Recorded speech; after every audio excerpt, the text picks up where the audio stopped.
Hey everybody, this is Graham Elwood. I wanted to tell you that this conversation between Lee Camp and myself was recorded on Wednesday, July 1st, 2020, one day before Ghislaine Maxwell was arrested by the FBI. Just want to give you a heads up. All the conversation we have at the end of the podcast about her and Epstein was made before she was just arrested.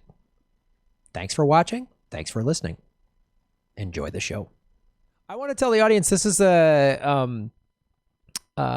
actually came up with this idea of like, let's do a podcast that it's just he and I talking, being co-hosts, rather than me interviewing him or him interviewing me for his show. And we were talking about like, how can we get this done? Because we both are very busy and setting a separate hour out of the week. I don't know. It's a lot. So I was just like, Graham has to surf at least 7 hours a day. So that sucks up a big. It does. And I was surfing earlier today and it was fucking righteous. I mean, the waves were glassy. Yeah, surfing is a very important part of my life, Lee. Thank you for bringing that up. We thought, let's do it during one of my live streams and we'll make it its own segment. And rather than like me, interview Lee for Political Vigilante, we're going to just do this podcast during my my Political Vigilante live stream, but we're going to then pull the audio from this and release it as a separate podcast. And the title of it is, Lee? Government Secrets with Lee Camp and Graham Elwood. Oh, welcome to episode 1 of Government Secrets. And we promise, we make a promise to the audience, we will decide by episode 2 whether we want to keep doing this. It might be a real limited run. We might go, this was dumb, or I hated it, or the audience doesn't care, or whatever. Or, I need to do more surfing, whatever it is, whatever. Yeah, so for those of you watching this this pilot episode, let Graham know if you hate this or not. In the live stream, just bright love or hate. So it's episode 1 of Government Secrets, and we thought, it's politics, but also, we're two jackwagon comedians. So we thought we would each sort of introduce a couple of stories that maybe the other guy isn't that aware of, and then just kind of go from there. And we'll see how it takes. We'll see what we like. Maybe we can, that's the beautiful thing about a podcast. We can tweak it. We can, make it 4 minutes long. We can make it whatever we can do. I view it as a battle I'd say the first month will be a battle to see who is the sidekick. Sidekick deathmatch. Maybe that's what we should call the show, a sidekick deathmatch. Yeah. This is UFC to see who can get the stranglehold first. Yeah, that's the thing. Oh man, that's how this is going to be brutal. No one wants to get relegated to sidekick. Man, that's a tough go. So before we get into it, Lee, I don't know what's been going on in your world. Anything exciting? God, no. That's the thing about quarantining, right? There is nothing happening in your life. I just keep doing the show and everything. So there's crazy shit going on in the world, but in my life, no, nothing. I saw a rather large ant in the apartment, so there was that. The small ones, but this guy had some heft.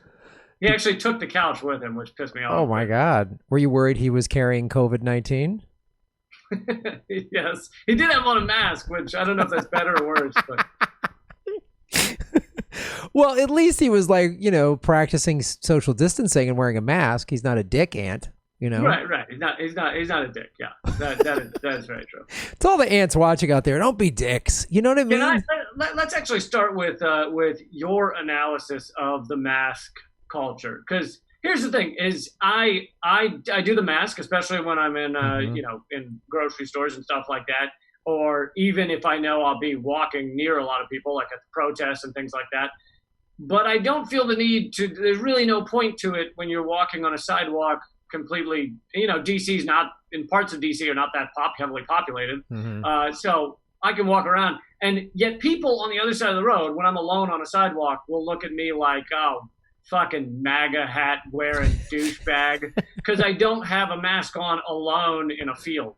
Like, there's no. Are you walking through a lot of fields over there in DC?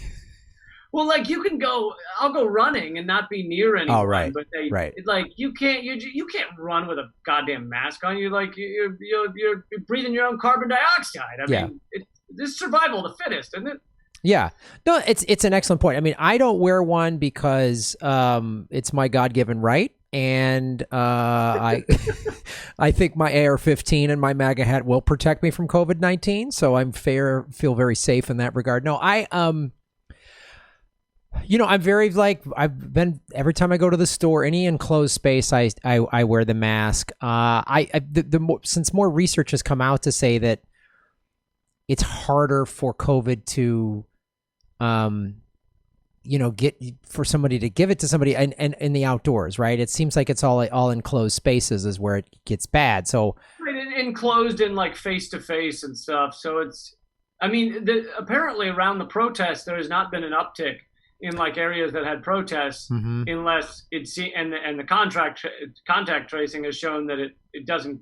People aren't getting it from the protests, and the reason I think is A, you're outdoors. B, most people are wearing masks, probably just to stop from facial recognition surveillance. But and then everyone's kind of largely facing the same direction, so you're not talking into people's faces, and so people aren't getting it, despite the fact you have tens of thousands of people together at a protest. Well, that was such compelling evidence that there wasn't this uptick. That was that week, which was a month ago. I was like, that week of protests, and I went to several. I was like, well, we'll see. If everybody at the protest gets it, then we know, oh man. But it's not. The uptick is coming from bars. It hates black people. That's what we will have learned. Which is good. Yeah, we need that data. So it's really like it's the upticks are coming from like restaurants and bars and people just not wearing it. So like when I go outside, I typically wear it if I'm walking down the street. I wear it when I ride my bike, and I got this special filter for bike riding that has valves and a filter, so you're not breathing in your own. Do you look like Bane from Batman? Take control of your bike ride. Yes. Okay, good. Which is my goal. Ultimately, I do want to be in charge of the League of Shadows, but that's probably a separate issue, a separate podcast. So yeah, I mean, I wear it, but I got this mask specifically, for that. And I mean, it has a filter, and it's like I think it might even been designed for like people in Beijing or whatever because of the exhausts or like bike messengers in big cities or something like that. They've been living with masks on for years now. Yeah. So, when I'm walking down in my neighborhood, I'll have it on, or I won't until I see people come near me, then I'll put it on or something like that. But I don't know. I'm just trying to go off of as much science and data as possible, and it's like the mask helps. So I don't know. Yeah. No, I use the mask when I'm around people. I just don't use it when I'm not near people. Yeah, and then but then like when I surf or when I'm at the beach, I'm not no one's wearing a mask when they're surfing, but there's this ocean breeze. Surfing is sort of the perfect social. So if you had on a mask, wouldn't it be like waterboarding yourself? Wouldn't it just fill with water? Well, we in surf culture we call that catching a gitmo. So yeah, it would look weird if you had a mask on surfing, and it's a kind of the perfect social distancing sport anyway, because everyone's got these surfboards that are anywhere from 6 to 9 feet long, so you're at least 10, 15 feet apart from each other when you're surfing. So does this count as first world problems? I can't wear a mask while I'm surfing. What do I do? This is why they looted Santa Monica, because they heard conversations like this. They're like, okay, asshole. I need a mask with a straw opening for my $12 green smoothie. When I'm surfing my low carbon footprint surfboard that I had handmade for me, should I have a mask on? All right, Dick. Yeah. We have it rough. So I don't know. You want to go? Who wants to go first? What do you want to do, buddy? Sure. I'll dive in. So I'm giving away a little something here. This will probably be not the next redacted tonight, but the one after that. I think I've started working on this piece about. So there's this insane story, right, about the Russian bounty for the Taliban to kill American soldiers, and your mainstream media and your Don Lemons and your Wolf Blitzers and your Blanderson Poopers are running around going, the Russia paid Taliban to kill American soldiers. Now, let's throw some things out there that is not really my main point. But first of all, you don't need to pay the Taliban to try and kill American soldiers. All right, they just want to kill American soldiers. It's already happening for decades, literally decades. Okay.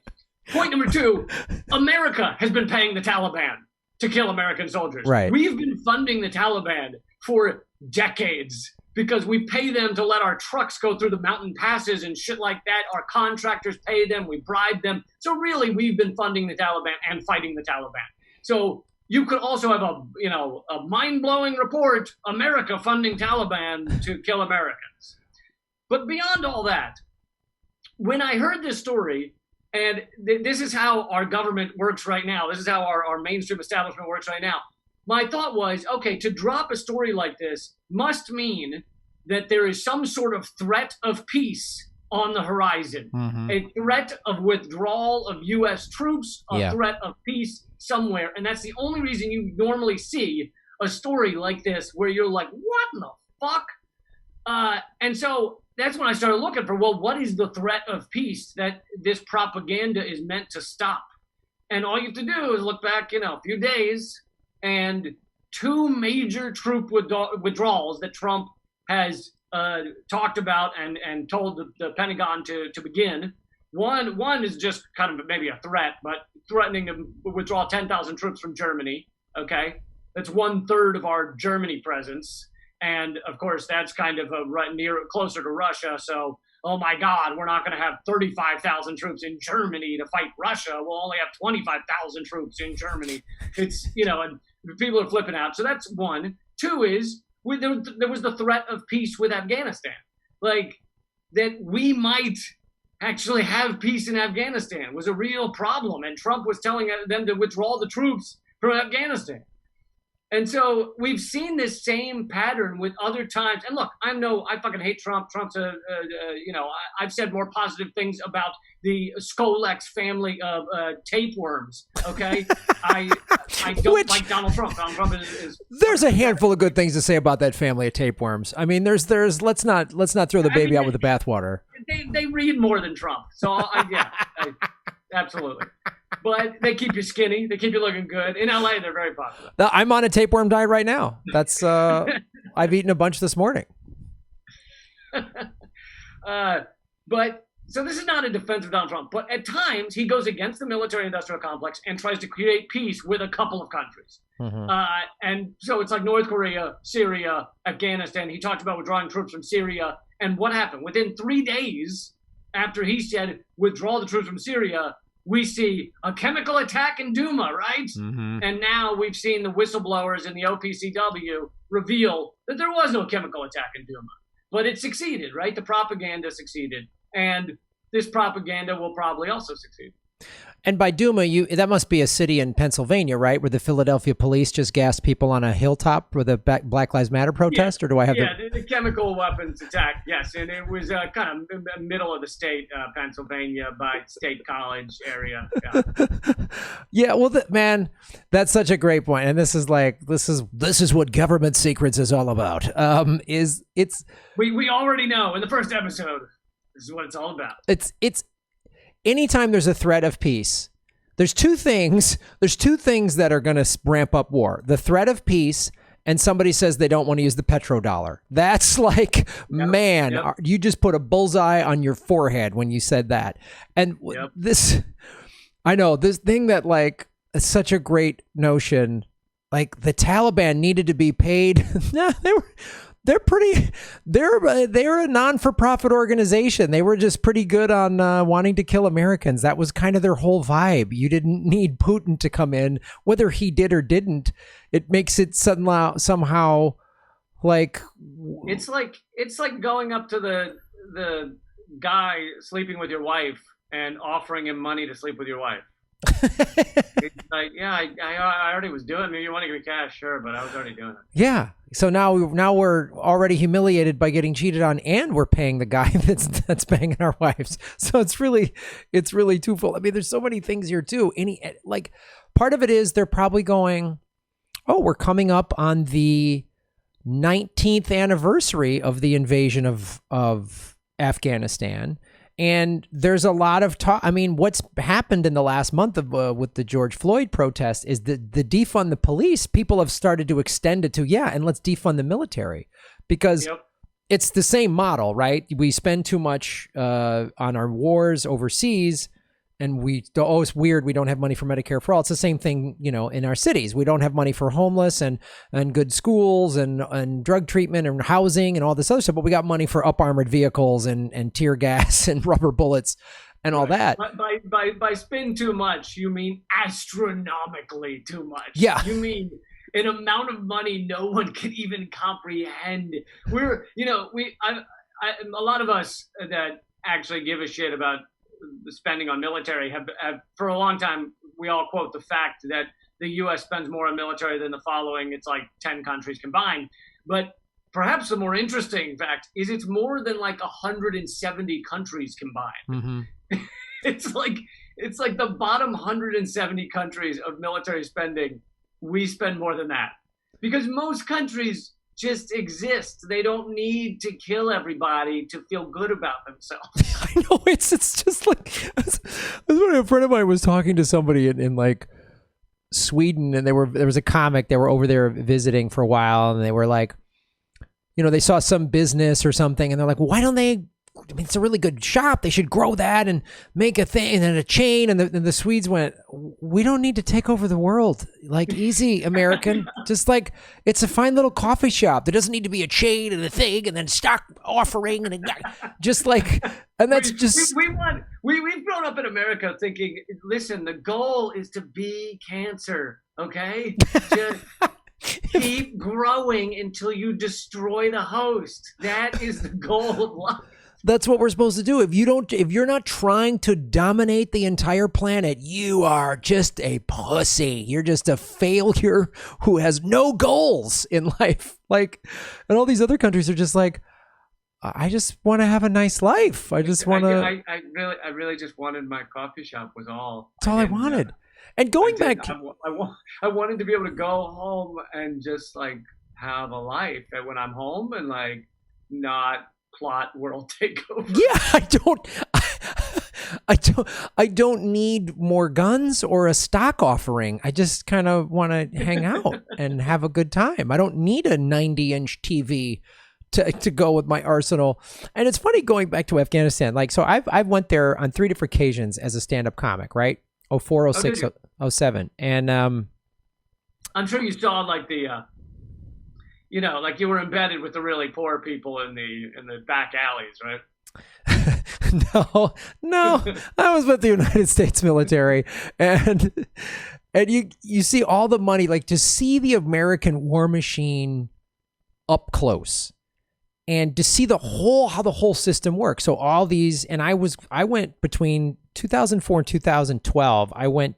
Were you getting? So you're saying you were getting paid like $1 million a show, like pallets of cash? I wish. No, we were not paid well. Halliburton was paid well. We just did it for the pat on the back and the job well done. But you were sitting there watching pallets of shrink wrapped cash just go by you. And like, can we just have like just like a little bit of that? Can we just, because it's like right there. Like, should we share that money? They're like, shut up, commie. And then they punched us in the stomach. But you saw the whole thing. Like, you saw these 20-somethings who, especially when I started going back in like 07, 08, and then I went to Iraq in 08 and 2011 and Kuwait in 2012. The reenlistment, there's no jobs back where I live, so I took a $20,000 reenlistment bonus. So not only did you saw the foreign and domestic empire at work. You saw there's no jobs or education for everybody in America, so it's either Walmart or deal opioids, be a drug dealer or something. Right.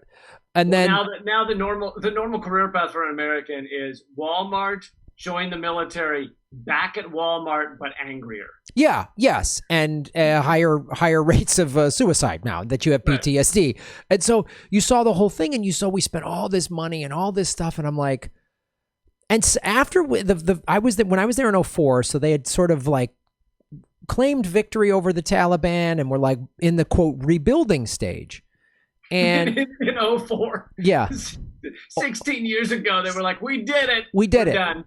And I was talking to officers and stuff who were like, oh, we're starting to, run security for schools because the Taliban was bombing girls' school. And we're building bridges and roads and infrastructure. And then all the money got diverted to Iraq. And you're like, we should be flying into Kabul as tourists now, the way we go into the Ho Chi Minh City. Like we could have helped rebuild the whole country. And it's 19 years. I mean, literally the first time I went there was 16 years ago. It's insane. I can't even, and the fact that they're like still drumming up.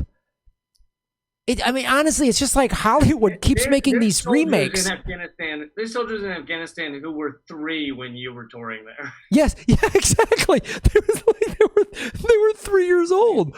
I mean, it's unbelievable, and we just keep Russia, terrorism. It's like I feel like I'm watching the Fast and Furious franchise. Like there's just another same storyline, same actors, Vin Diesel walking around mumbling, going, we gotta do it for family, like it never. No matter which bad guy they catch, it all starts over again the next week. Yeah, because another bad guy's loose, and this guy's got a vendetta, and we got to get the cars together. And now these drag racers. It turns out Al-Qaeda's got an infinite number of number ones because we have killed probably 100 Al-Qaeda number ones. Oh, yeah. We always. I mean, I feel like I'm watching The Prisoner. Anyway, like that. I don't know when the American people are going to wake up to this fact that we've been at this war for 19 years and we've spent trillions of dollars. Like, when is? Well, American people have to some extent, which is why Trump made all these promises his last campaign about ending the wars. I'm not going to Syria. Terrible mistake to go into Syria. All that shit. And as I started this segment with some of these things, he has tried to do them, not because he's a good guy, not because if you gave him a box of baby kittens, he wouldn't strangle them and have them for dinner, but because he wants to make his base happy, and he thinks it'll look good on his legacy to say, I brought peace in Afghanistan or with North Korea or whatever. He's not a peaceful guy. This is a guy who has bombed more than any president ever. I mean, at least the military under him. And that's impressive because Obama bombed more than any president ever had, and Trump is now trying to top that. So it's not anything peaceful, but he has tried, like with North Korea, to get off of this nuclear stalemate, and he's been stopped every time. With North Korea, it was Bolton and Pompeo basically just walked in and shat all over the summit to try and make sure there wouldn't be peace, and they succeeded. And then you have, the propaganda by the New York Times, Washington Post, what have you, that was designed to also stop those summits. So, for example, the one I talk about, I'll be talking about on Redacted tonight, is that immediately after the summit, because it was failed and they wanted to kind of drive the nail in the coffin and remind everyone that Kim Jong-un is a bloodthirsty dictator, no one you can have peace with, they reported all over the fucking place that he had the nuclear talks delegates, the main diplomat, he had him executed, murdered. I think one of the articles said maybe he'd been fed to alligators or dogs or some shit. And then a month later, this is the New York Times, said he executed the guy. And then a month later, we find out, he's alive and well and walking around, and there's photos of him. And the New York Times then reports, oh wait, he might be alive. And they never take down. To this day, you can go read the New York Times article about how he's been executed. They don't even take down their shameless, fuckface fake news. I mean, it's like, how wrong does a story have to be before you pull it down? Well, let's not split hairs between execute and walk through a park, Lee. Let's not get into it's kind of a binary equation, alive versus dead. There's not a wishy-washy area. Oh, you purists. You're with your purity tests of whether he's alive or dead, executed. Come on. No, the North Korea thing is so insane because they have North Korea has back-channeled for peace. They have even flat out said, we will gladly get rid of our nuclear program if you just meet us halfway and stop sanctioning us, because the citizens are starving. They've said this on numerous occasions, and we're like, nope, we need you as a bad guy. We need a country the size of, whatever, New Jersey with one nuke to act like they're going to take over America. It's just nuts. And for anyone wondering why, at least a large percentage of why the people of North Korea are starving, it is largely thanks to our economic war on them. Mm-hmm. And Rex Tillerson, when he was Secretary of State, I know it's tough to keep track of Trump's revolving cabinet because, he fires one a day. But when Rex Tillerson was Secretary of State, he said publicly in a forum, he said, we know our sanctions are working because North Korean fishermen are washing up in ghost ships dead on the coast of South Korea because they're fishing longer and longer into the winter because they have no food, and then they die out there. And that proves to us, America, one of the richest countries in the world, that we're doing good. Wow. Are you fucking kidding me? Wow. Oh my God. I don't even have a joke comparison for that. That's just pure evil. I mean, that's you should not have joke comparison. It's like, wow, good. We're killing poor fishermen. Man, that's really... Because I've always felt, that's what my dad always said to me. He's like, the fucking North Korean fishermen are coming for us one day. Yes. So listen, we're getting them there, so we don't have to fight them here. Right. Because if they start fishing off of our waters, then all hell will break loose if people can feed their families in poor third world countries. It's unreal. Graham, it's all our waters. Okay. Attaboy. Now we're speaking. That's the freedom waters. That's what you're talking about. Yeah. It's Listen, we claim the oceans, all right? We claimed them at least a couple of 100 years ago before there were humans. So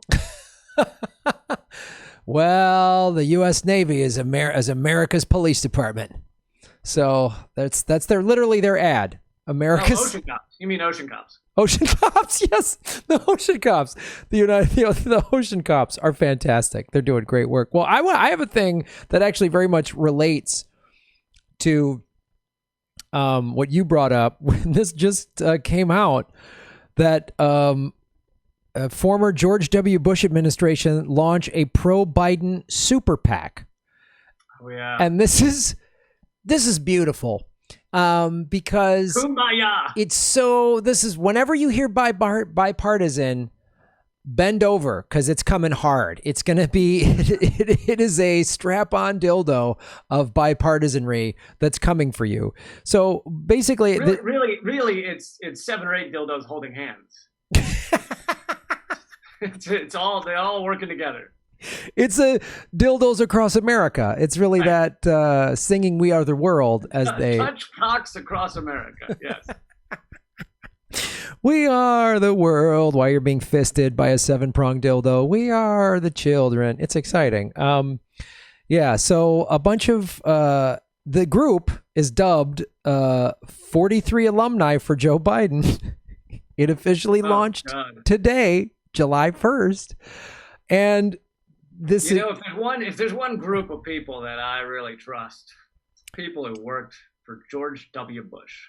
Well, look, Lee, we need to bring dignity to war criminals back to the White House, because Trump is an undignified war criminal. Obama and George W. very dignified in their war criminality. Absolutely. Memory is very short here in America these days. Was George Bush, was he one of the good or bad presidents? Was he do a good job or? I think it was bad when he was in office, but now that Trump's here, he's friends with Michelle Obama, so now we love him, right? That's what I was told. now that his main threat is painting things that are just fucking abortions, he's less dangerous now. Well, Ellen loves him, so if Ellen loves him, he must be soft. I mean, if a CIA asset, he's besties with Ellen. Yes, absolutely. Anytime a CIA asset loves somebody, it's fantastic. I think you said CIA asshat, and I agree with that as well.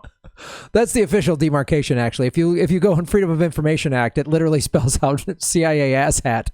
So, yeah. But what is this? What, in your opinion, what does this say about Joe Biden? That all the Bush people are coming out and high-fiving him. Well, he's the one that's going to save America. That's what it says to me, Lee. It says that he's no. I mean, this. He's been working on saving America for 40 years now. It just hasn't quite clicked. This to me just shows, and all the neoliberals who are, again, you and I are on the same page. Oh, I don't like Trump at all. He's awful. He's doing all this Nazi dog whistle, white supremacy, Second Amendment, which is legitimately scary. Like, we're having black men being lynched in America in 2020. Like, that just happened. So yes, he's awful. Yes, he's scary. But this shows this notion. And I said this all the entire time I've been doing my show. I've said all Trump has done is just been the least vulgar version of what presidents have done. And that seems to be what's so offensive to the establishment or to both parties, is that Trump says, like, you're supposed to lie and smile and say, he's just like, when I think they get mad when Trump's like, no, we're going to leave the troops in Syria to guard the oil. That's what we're supposed to do. Yeah, the America Inc. views him as a terrible CEO because he's accidentally, through a combination of his, idiocy and narcissism, he's accidentally revealed how it all really works. Yeah, I know. And so it's the thing I believe Noam Chomsky said when Trump first won, even leading up to him getting sworn into office. Chomsky was like, they'll impeach him within 6 months if he holds true his, as we talked about, he ran on an anti-interventionist campaign in 2016. He ran on a very populist campaign. Yes, it was xenophobic and racist and all that, but he did say, I'm going to pull us out of all these wars. And that was the thing that did resonate with a lot of red state Americans, whose many of them and their children were the ones that fought in Iraq and Afghanistan. And had he stayed true to that promise of pulling everyone out of the wars, then they would have said, the ruling class or whatever, the military industrial complex would have said, you're gone. So, yep. And actually you can, so I only read, I should read more of it but it's tough to get through without a vomit bag, and then you need a secondary vomit bag. But John Bolton's book, a leaked version, is out online, and I read one chapter of it, and it really goes to show how Bolton and Pompeo, and it doesn't, Bolton's not there anymore, but the characters don't really matter. They're all kind of similar. But Bolton and Pompeo are trying to push Trump into bombing, like really bombing Syria, like really bombing Syria, like fucking Syria the fuck up. And Trump isn't going for it. Like, he doesn't think that he doesn't want to bomb that much. I'm not saying he has pure reasons, whatever his reasons are, but the people around Trump do nothing but try and talk him into being more belligerent and more deadly. And weirdly, he, at least with some countries, not with Iran and with Palestine or things like that, but with some countries, he's the fucking dove in the room. He's the one who's like, maybe we shouldn't bomb Syria right now. Which shows you how bad our political system is. But this George W. super PAC for Biden, actually, it supports your conclusions from the, Taliban bounty thing on American soldiers, which is while Trump is a narcissist and a racist and out of his mind, he talks a little too much peace for a guy in charge of the American empire for their taste. And to your point, Pompeo and Bolton I mean, a year ago, were like Iran. They did everything to start to get a war with Iran. We flew aircraft in their airspace. They shot it down. There was everything going on in the Strait of Hormuz, which I nicknamed the False Flag Highway, was just right. We flew a drone over their skies and they shot it down, and then we said, well, we own the sky. Yeah, so, those are our skies. Oh, Iran attacked one of our ships, or a Japanese ship or whatever. It's like, no, we didn't. We didn't do any of that. Listen, you remember 1492, Columbus claimed the sky so blue. I mean, we all know. We all know. So this just supports the fact, because obviously, and if Biden were to become president, well, first of all, they'll stop blaming people like you and I, like, you burn bros made Trump win again, which no, the Democratic Party did. But when Biden wins again, I'm going to go, okay, when he won't defund the police, as he said, when he said, I'll teach cops to shoot him in the leg, he'll keep all these wars going, keep all this bombing going. We will go into war with Iran and Venezuela. I mean, no two ways about it. We'll probably invade North Korea. Are you then... I mean, the people that are okay with Biden are the same, some of them are the same lunatics who are like, believe all women unless they accuse Joe Biden or Bill Clinton. Then maybe she's a little unstable. Right. Well, actually, speaking to what you're talking about, of how terrible Biden would be for like Venezuela and stuff, did you see he just today put out an ad, or a day ago or something, put out an ad that... First of all, it starts off with video. It's like a combination of Black Lives Matter protests and COVID things, as if it's just a blur of video, like shit's going down. And then at the end, a black screen, and it says Fidel Castro, Maduro, Chavez, Trump. Jesus. And his point is like, Trump is an evil, awful dictator like Chavez or Fidel Castro. But what I took away from it was, hold on, Trump's going to give us free healthcare? All those. Wait, Trump's going to give us guaranteed employment and end homelessness? All right, I kind of like this guy. Oh, he's going to, when he sells our oil, it's going to give it all to the people? So, okay. Yeah. Also, you notice who Biden, or the Biden campaign, let's be honest, Biden couldn't edit a commercial if he, had it fucking plastered inside his eyelids. But the Biden campaign, look at who they left off that list of horrible dictators. Bolsonaro, Duterte, none of these, fucking Saudi Arabia. No, just Castro, Maduro, Chavez. Yeah. None of all the dictators that wouldn't give us their oil or resources or strategic geography. Yeah. The ones that let us put bases. So, like, it's funny. So when I saw this, like, George W., it's just more of the, it's just more of like, okay, Trump he must be bad for business in some capacity. And it must be that he's not willing to just go to war morning, noon, and night, because, Joe Biden has said he's going to find a middle ground. His climate policy will be middle ground, which will be so great. And because instead of, complete extinction event wiping out the human beings by 2040, we'll get wiped out by like 2043. So that's exciting, middle ground.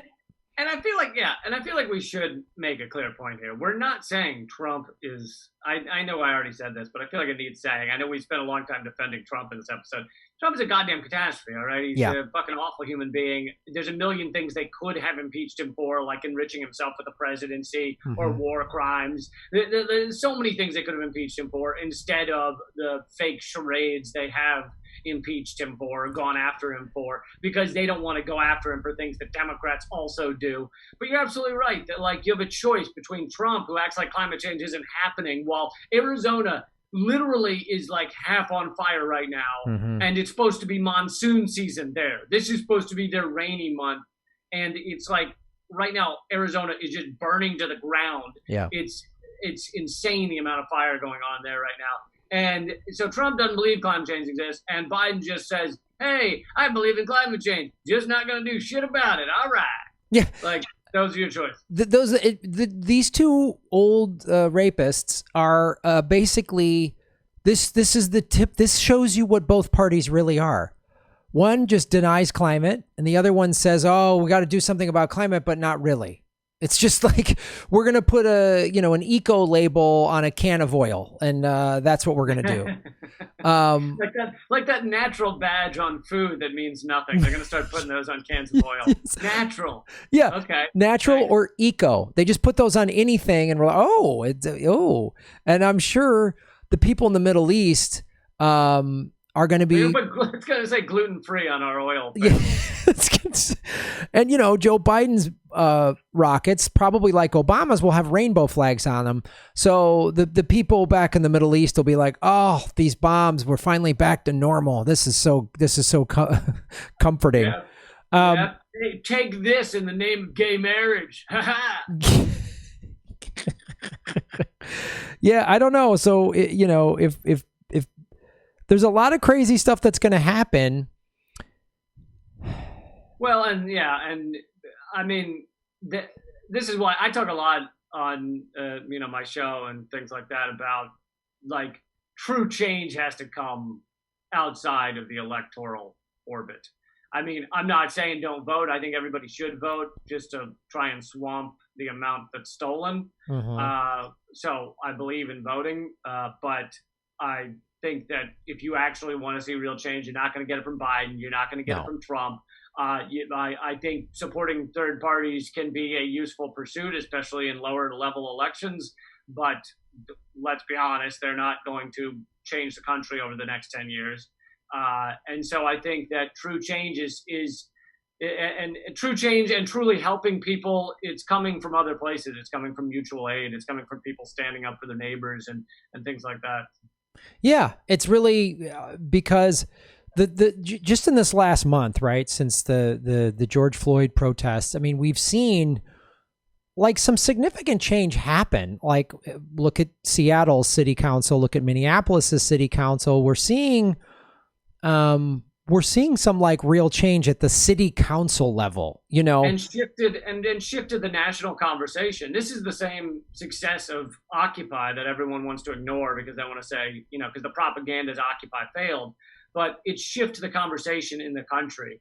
And I think the conversation around police, at least to defunding the police, is a very important shift. I mean, obviously, it's not over yet. It takes a lot of effort and a lot of organizing that is not my strong suit. That organizers are incredible, but so it's a long way to go. But to shift the conversation in this country from never question the police and over the span of 3 weeks, we shift to most people supporting defund the police. Yeah. It's pretty incredible. It is incredible. And we're having real conversations and proposals of like, oh, so you want to get rid of the police? What's that going to look like? People are like, okay, so we'll cut the police budget in half. Like Los Angeles, we spend $3.1 billion, which is 54% of Los Angeles' total operating budget, which is an obscene amount of money. So I always just say, just in general, just pick some round numbers. If we were to cut that budget in half, right, to like $1.5 billion, and we take that $1.5 billion that we cut from LAPD, and that gets put into homeless, it gets put into rent, it gets put into schooling, because we know like which, by the way, decreases crime. Of course, because we're the thing that's been so critical in these last 3-4 weeks is all this information is coming out on the internet of like, oh, black schools get 50% less money than white schools, like just on a public school funding level. Well, that's off. So we could level that playing field, which would lower crime. And then, as you and I have discussed on my show, of like, there would be traffic officers that don't carry guns. They would just pull you over. And because traffic laws are for our safety, they're just like. You're actually getting basically to one of the other stories I was going to bring up. Okay, cool. Which is the $1 billion that de Blasio said is going to be cut, or maybe they already voted on it. It's going to be cut from the NYPD. And I want to say something else about that in a second, but I saw this clip on Fox News where they're trashing this. They're like, what are you going to do? Crime has gone up and you're defunding the cops. You're $1 billion less. And it's like, yeah, but you aren't considering the fact that like 80-90% of what police do, they should not be doing. Yeah. Like it should be done by it should be done by mental health professionals and shit like that. Like, so yes, defund the police. Put those funds into other types of organizations and jobs that can help deal with the problems of society, rather than just the fucking steroidal maniacs with guns. That is not the only way to solve a problem. Well, it's like that's such a great point, because like I just know, I mean, I've talked to where I live, Santa Monica. I've talked to Santa Monica cops before, and they're like, the main thing we respond to is homeless. A homeless person smashing something. They're whatever. They're suffering from some severe mental illness, that they're self-medicating with street drugs, and and a cop with a badge and a gun shouldn't be doing that. They should only be responding to real crimes, a break-in, as armed robbery, domestic. And even if it is a crime, but it's clear it's someone mentally ill, like you said, someone smashing windows, but it's clear they're not with it. You don't send dudes with guns who have like zero training on how to deal with a mentally ill person. You send the people with a level of patience that I cannot fucking comprehend, and they go deal with it. Don't send me. Send the people that can deal with this shit. And talk and de-escalate the person. And the most that they maybe would have is like some non-lethal, like something to, if the guy's like hairspray that they can spray in their eyes or something. like whipped cream that fires really hard. Whipped cream. Like water balloons. You know what I mean? Something. They water balloons or soft and fun. Like a porcupine that they can toss at them. Yes. Like a slip and slide. So they fall down and then they wrestle them and tie them their hands back or something like that. But another point about this NYPD $1 billion, and here's the government secret portion of that news story, is apparently half of it, so like 500 million, is actually just shifting cops who are in schools in New York, because they're currently getting paid out of the they're currently getting paid. They will get paid out of the education budget. So basically, half of this $1 billion is not actually getting cut from the NYPD. It's just shifting which area pays those school cops, and so now those school cops will be paid out of the education budget, thereby not actually cutting $1 billion from the NYPD. Which, by the way, their budget is over $6 billion. So this is actually a $500 million cut, and no one, that's the secret that they've hidden from people. Oh, yeah, and they're doing the thing that I'm saying, to all these defund the police activists and Black Lives Matter and all these organizations that are working together, the DSA and Code Pink and everything, which is it's really cool to see. I go, don't settle for reform window dressing. Like, the mayor of Los Angeles said, we're going to cut LAPD's budget by $150 million. Well, that sounds like a lot of money to you and me. That's 5% of LAPD's operating budget. What does that mean? I mean, just one less canister of tear gas to shoot at a pregnant woman or something? Like, what is that? Yeah, that's not enough. It means the toilets at the police department are cleaned once less a week or something. They fire the janitor. They gotta go an extra 3 months. The tires on the up armored vehicles don't get rotated as often.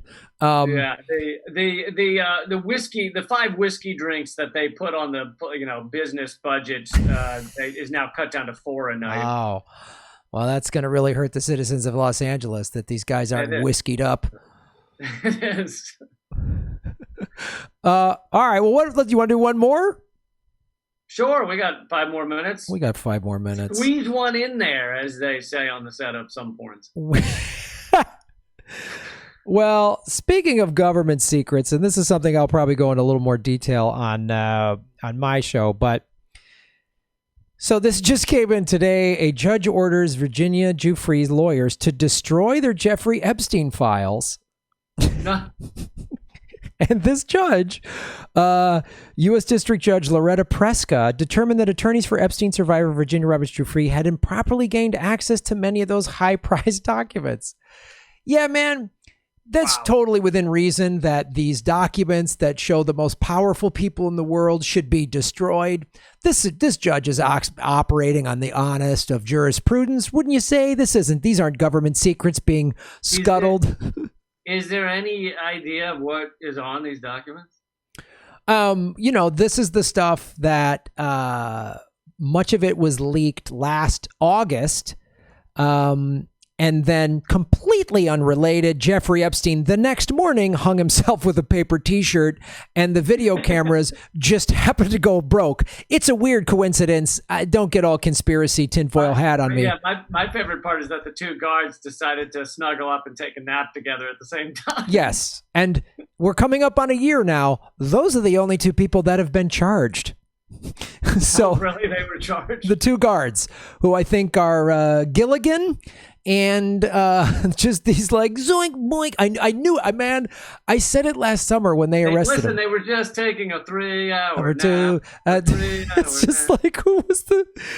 Oh, just Scooby and Shaggy, the guards. Zoinks, just couldn't keep an eye on the video camera.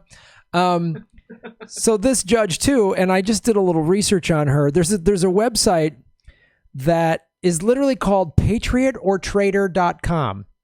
And it's amazing the truth about who is a patriot or a traitor. And I don't know the history of this website, but they just went into her.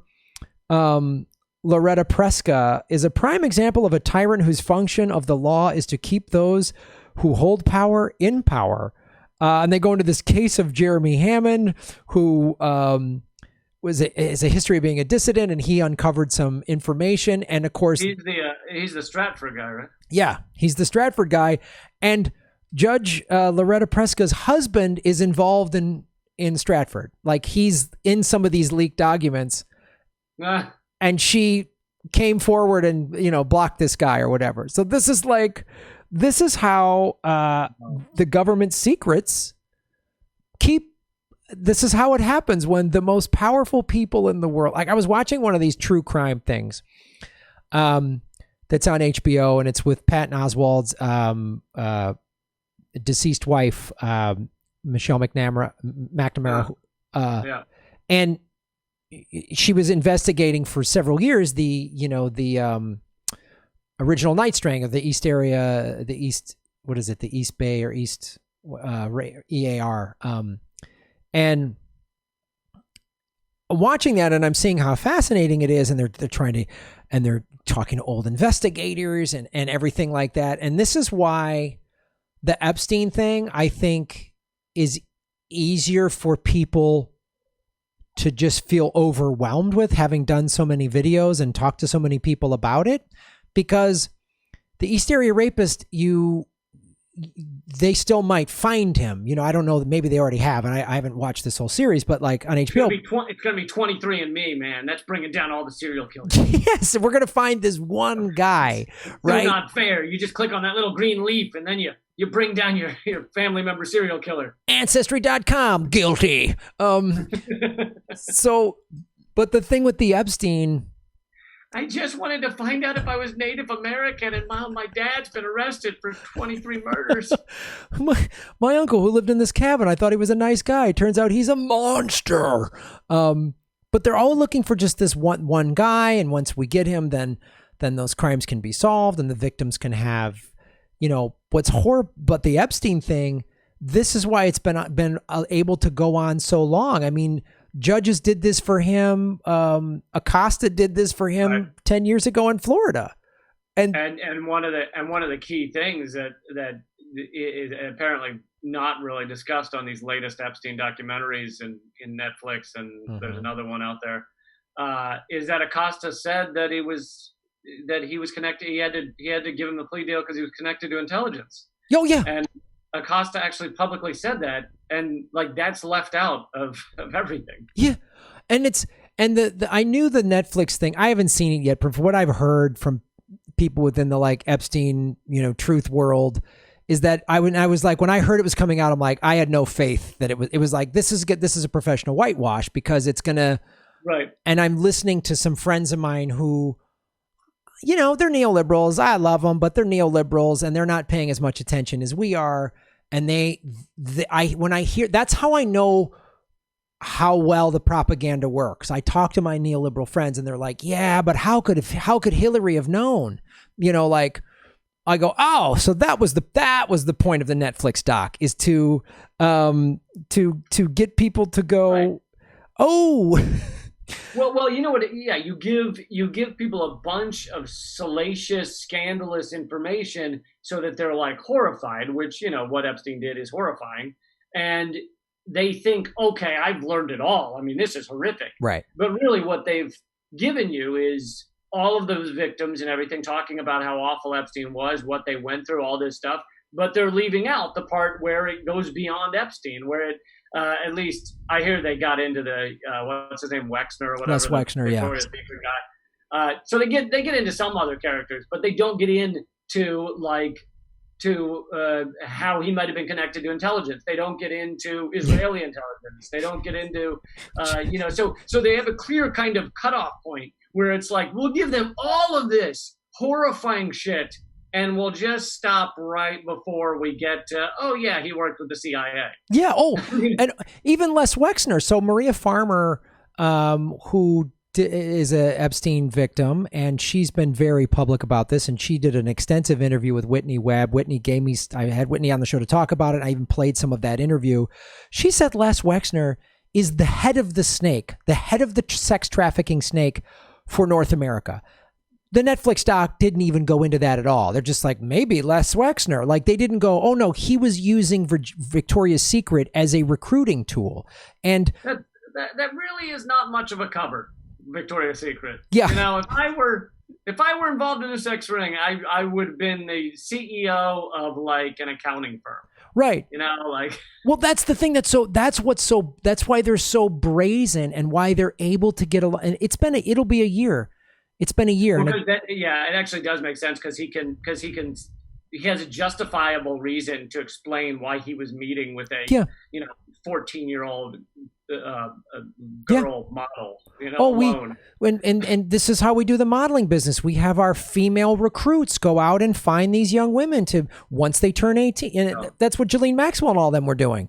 They were, and Virginia Roberts even said Ghislaine Maxwell was participated in it, and there's no mention of, oh, why was Maxwell at Chelsea Clinton's wedding like 2 years after she settled out of court with Virginia Roberts? Like, none of that is covered. It's like the Clintons were at his compound in New Mexico numerous times. Like, none of that. They just, it's like Dude, Weinstein. The 26 flights. Oh God. on the jet, you know, like several. I covered Epstein 4 years before he was right. Before it became a national story. Now, I obviously was not the first. I was covering it because that Florida reporter had done something about it, mm-hmm. and then it got in some right-wing magazines or something. But I covered it before Trump was ever elected, and I only did one thing on it. But I was like, Bill Clinton rode on this jet 26 times and got rid of his security for like 4 or 5 of them, which a president is never supposed to do. Is that not a red alert bell right there? Like, so insane. I interviewed a friend of mine he's a retired cop. He was a child crimes investigator for Phoenix PD. He was on my show last summer. And I go, just as an investigator, I just was like, just hypothetically, let's say you had a guy who said he was only on a plane 4 times, but flight log said 26 times. What would you look at that guy on a scale of 1 to 10 in terms of guilty? And he just starts laughing. He goes, well, that's just that's when you know you got a guy. Like, just rudimentary detective work is like, this guy's guilty. So they've got to everybody. These judges do this. The media, when they cover it, you know, like the Netflix thing, I'm glad the victims got a voice, but then they only cover part of it. And that's the thing, actually, Maria Farmer said in her 3-hour some interview with Whitney Webb, of like, that's part of it.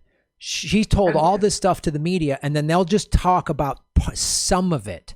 Like, even debating, did Epstein kill himself or was he extracted? She goes, even that debate is part of the distraction. So now we're not talking about everyone in his black book. We're just talking about did he not? You know what I mean? What was I saying? We'll make this the last little bit, because we should wrap it up. But have you looked into or talked about Bob Fitrakis and what he discovered in Ohio in like the 90s. I've heard a little bit about this guy, but not all the way. What is it? So Bob Fitrakis he actually does election fraud stuff, election integrity stuff. And so I've had him on my show. All we've ever talked about is election fraud, election integrity stuff. He has a new book out on that thing, on that subject. But I saw him not too long ago, and he said, yeah, I covered Epstein in the early 90s. And I was like, what? And he's like, yeah, I didn't know he was anything. There was this, Epstein was the like junior assistant or whatever, or the second in line of this airline company that just showed up in Ohio and was doing flights to Ohio. And he knows the name. I can't remember the name of the airline company. They're not around anymore. And I looked into them, and I wrote for a small Ohio newspaper about this company had shady ties and how they were connected to the CIA and, maybe connected to drug mafia kingpins. And so I wrote this thing, and there was this guy Epstein who wasn't a huge part of the story, but he was part of it. And so he was running a like CIA connected airline out of Ohio in the early 90s. Well, that's the thing too. And this is why. So I remember Whitney Webb went really deep on this. And so she found that Ohio, that's Les Wexner's area. So that's why it's connected to Les Wexner. He has hospitals named after him. That's where he operates out. That was the compound that Maria Farmer was literally held captive at. And I believe Whitney Webb found connections, and it might have been through this Bob Fracas guy, of the airport in Arkansas that was then also that the Clintons had control over, that would then fly into Ohio. Oh, really? Oh, yeah. Huh. It's this Webb, man. It connects the whole. It just shows you like, oh, that's right. The billionaire ruling class is pure evil. Okay, cool. Yeah. All right. Well, this is the part of the podcast where I let everyone know. I promise you, every episode will not just become Epstein stuff. It's not gonna. It'll be 17% Epstein stuff. It'll be hard to do government secrets without some sort of weaving in of that, but yeah, we always will. I'm sure the CIA will get mentioned every episode. They always say, if you're at a party with Graham, do not bring up Epstein. Don't. The end of the discussion. Don't. Does everybody's eyes glaze over? Oh no, here goes Graham. They did it. They pulled the string on his back. Oh God, we should have just asked him about surfing. That would have been easier to pretend we cared about. But I don't know how to wrap this up, but I think we should wrap it up. If people are listening to the podcast version of this, thank you guys, and please share it and let us know if you like it, because then we might keep doing it. Yeah, Government Secrets episode 1. Government Secrets episode 1, and all my stuff is at leecamp.com, and people can watch my free comedy special at leecamp.american.com or grab my book at leecamp.com. Yeah, and everybody out there listening, you can go to grahamelwood.com. You can, my YouTube show, Political Vigilante, is there. Follow me at Graham Elwood on my social media, and my website. I would say that's where the tour dates are, but those don't exist anymore thanks to a pandemic that was leaked out of Fort Detrick. That's another episode. Teaser for episode 2. So go to grahamelwood.com, and we'll keep doing government secrets with Lee Camp and Graham Elwood. Sounds good, man. All right, stay safe, citizens. Keep fighting, everybody. Everybody, like, share, and subscribe. Hit the bell notification button and the subscribe button, even if you've done it before, because they're unsubscribing, many of you, every day. Watch the ads all the way through. If you click skip ad, I don't get paid. Also, support us at patreon.com/Graham Elwood or rockfin.com/Graham Elwood. Rockfin.com is a blockchain cryptocurrency platform. All my videos are on Rockfin ad-free. Thanks for watching.